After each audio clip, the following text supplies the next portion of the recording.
in the last discourse of the Mahaparinibbana Sutta, Abhyavata Bhikkhave Tummakam Tathagata Sarira Puja.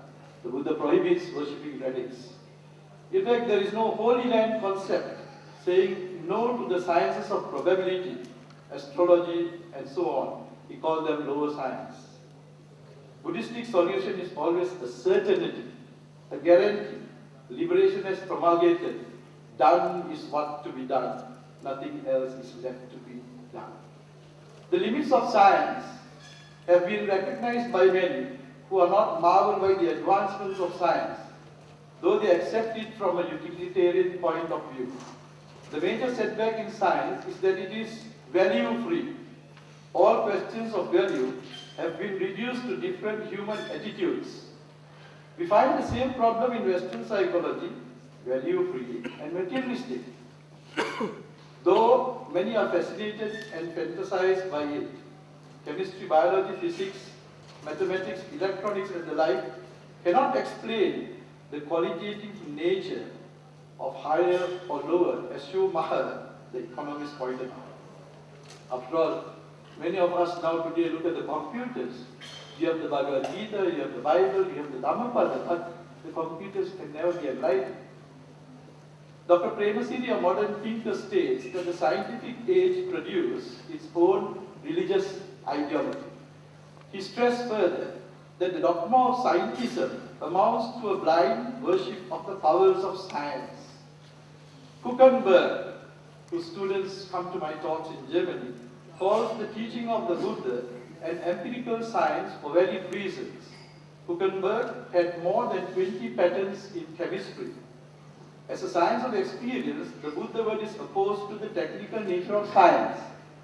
If we are to take the teachings as a religion, due to its religious aspects, then we are to call it a religion of science, as against God-centered theistic beliefs. No wonder the independent thinker Nietzsche said, God is dead, and he stated at one stage, Buddhism is 100 times more realistic than other religions.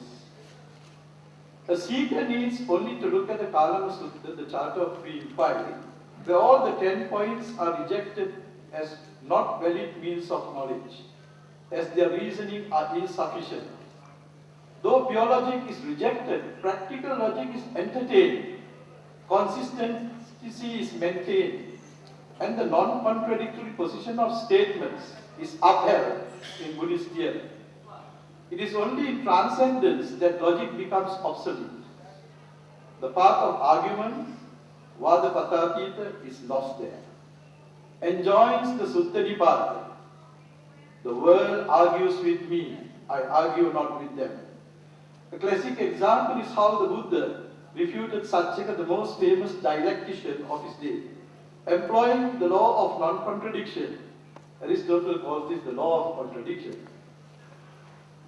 The Buddha simply reminded by pure logic that his earlier statement, Satyaka's, did not correspond to his later statement.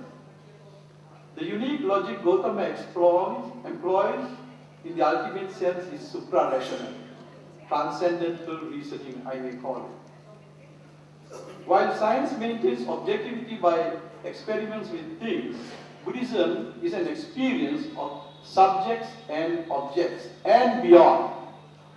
Fortunately, with nuclear physics and the theory of relativity of Einstein, science started to advance towards a higher understanding. Today we go as far as quantum mechanics, and this is not the time to discuss that. A twist from the classical type of science, as Bertrand Russell puts, that it constitutes the essential core of Buddhist impermanence, as the atom is also destructible, transforming to energy. This is Buddhist dynamics proper, contrary to the static nature believed to be in things. Matter lost its solidity. This is Russell's words. When a small piece of matter is converted to energy, the amount of energy is enormous. This principle is also found in homeopathic medical science, where I have a small practice. The smaller the matter, the higher its power. The transference of energy, like in the case of merits, transference to the departed ones, is one of those daily practices among Theravada Buddhists and others. Here the energy is transferred from persons to a person or to persons. Buddhism is energy in harmony, energy at rest. Compare with Christ's statement, "Come to me, I shall give you rest." Compassion is to be realized as a culture in action, not a concept or an ideal.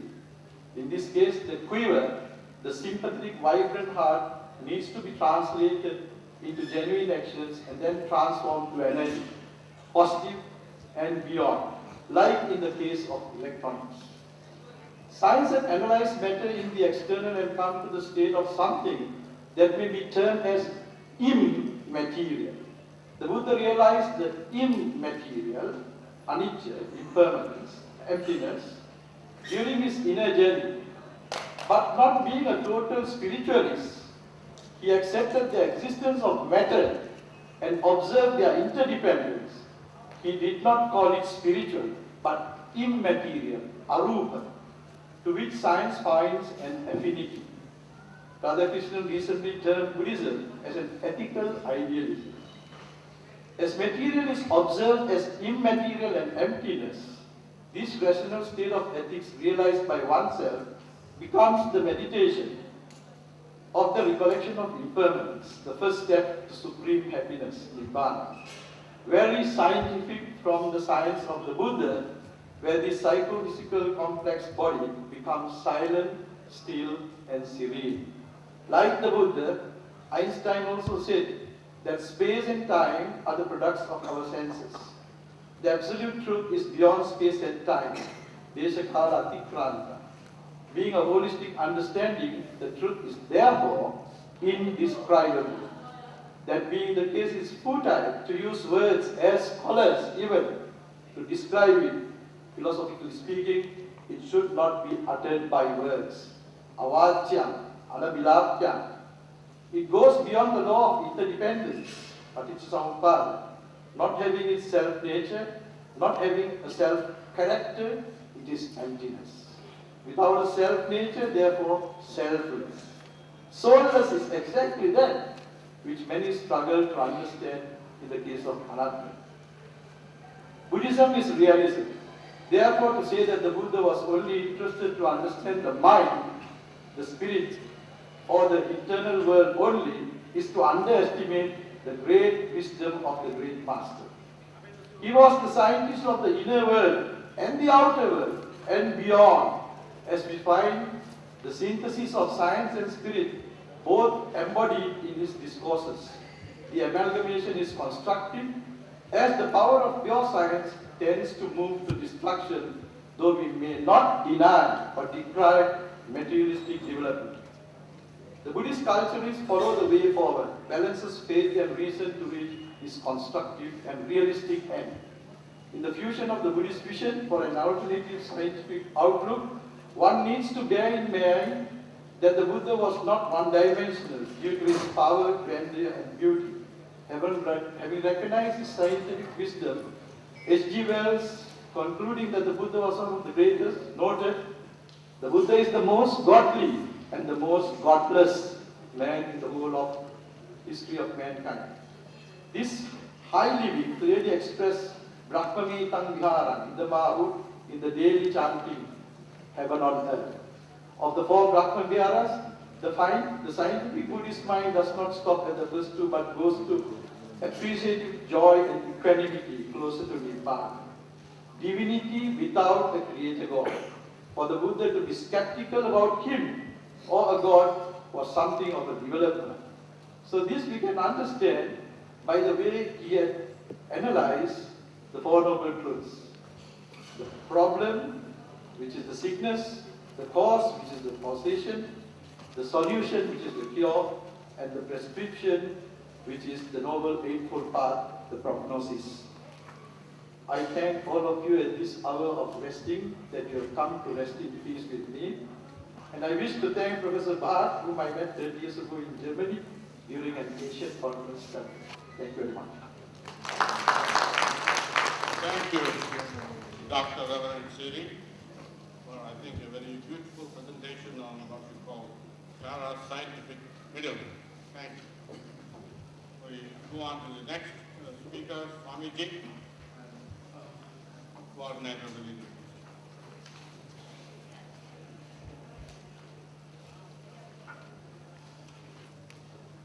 Swami R. Priyanand. He is the Vice Chancellor of Ramakrishna Mission, Vivekananda University, a multi-campus university, trying to actualize Swami Vivekananda's educational vision and devoted to teaching and research in a variety of unique faculties. He joined the Ramakrishna Order of Monks in 1978 and was posted at Ramakrishna Mission Vidya Mandir, a premier college of Ramakrishna Mission at Belur, where he taught physics for nearly 25 years, besides serving as vice principal and principal for 19 years before taking charge as Vice Chancellor of Ramakrishna Mission, Vivekananda University in July 2005. So I like to invite such a scholar to present their paper.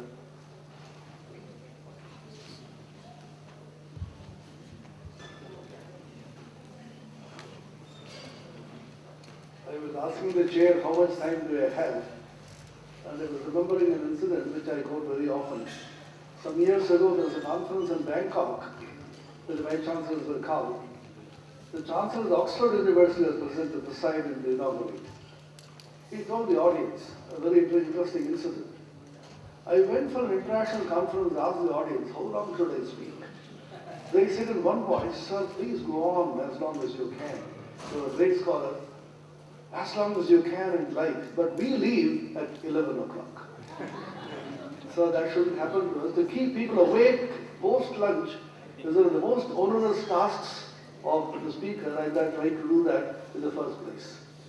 So may we begin with a traditional Vedic chant, which once again is devoted to prostrating before the Guru, which I'll come to Reverend Suri's call about surrendering to the Guru and vis-a-vis Buddha later.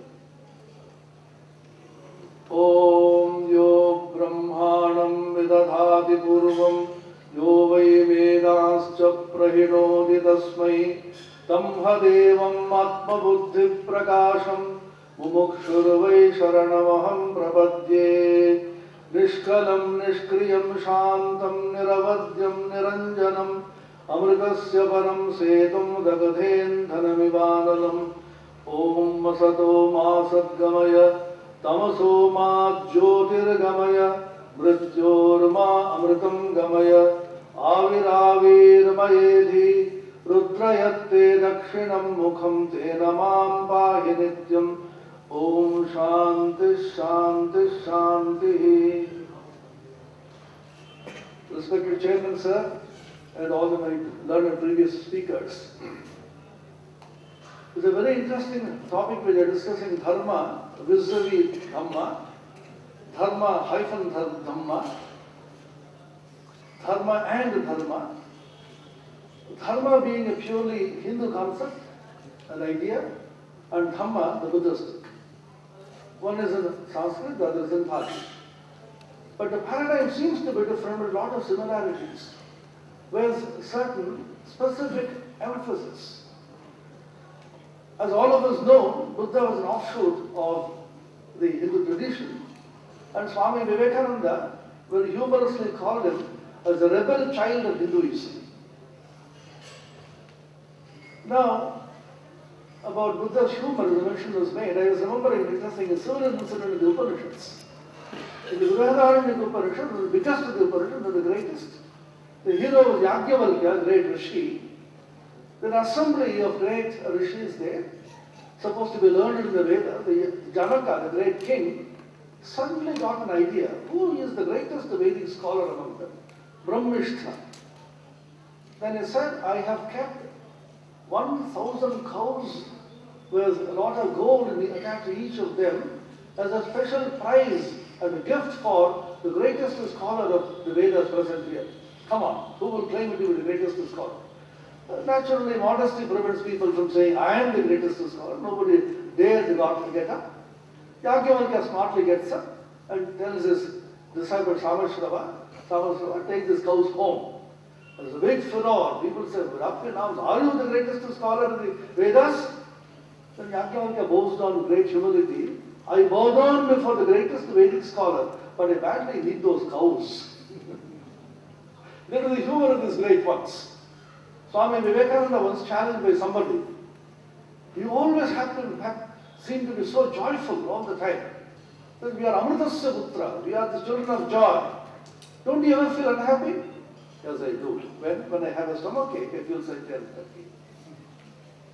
So these are the people who always lived in God and moved in God, although Buddha did not use the word God, clearly avoided the conception of God because the word God means several things to several people. Two important ideas of dharma and dhamma I want to take up and discuss them parallelly.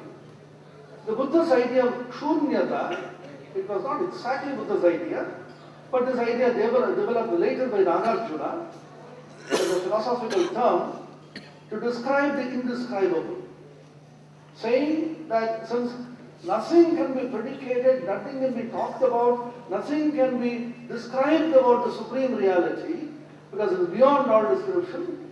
The Upanishad also says, Yato vacho nivartante aprapya manasasaha, their mind cannot reach. If mind cannot reach there, it cannot be described. Is it absolutely unknowable? No. It is not knowable as an object, but it is knowable and can be realized as your own very self. The idea being, the moment you describe something as an object, you create duality and say, this is an object which I, the subject, sees. And between the object and the subject, there is a process of knowing which is called jnana. So three important things I want to mention here. One is the jnana, which is the process which intermediates between the gaya and the jnata, the knower and the known. The jnata, who is the knower, and the gaya, which is known. These are very important concepts, both in Buddhistic as well as Indian traditions. Now, the Hindu tradition, or the Vedantic tradition, for example, concentrates on the jnata or the gaya. Jnata is the person who knows, so you focus the entire energy on finding out who is the knower, who is the jnata, what is the nature of this I, and so on. You go to the path of inquiry, the path of jnana. Or you focus on the outside world, the gaya padartha, that which you see, that which you realize, that which you touch through the senses, and that is realizable through an intuitive mind which is beyond the senses. The gaya is exactly the realm of science. The science, I mean the physical Western science, the physical Western science concentrates upon this world which is known, which is felt, which can be experimented with, which can be proved to be out there. And the Bhakti schools, which are dualistic in nature, concentrate on the gaya as all-pervading consciousness which interpenetrates the entire world. The whole focus on God as out there, pervading all of you and me, and I as the devotee, as a worshipper, knowing God. Now Buddha found out an extraordinary middle way by which he said, leave the known alone, the gaya, and leave the jnata alone, the knower, but focus only on jnana, which is an impersonal intermediary connecting the jnata and the gaya, the knower and the known. And you can think of the knower and the known as waves in the infinite ocean of jnana.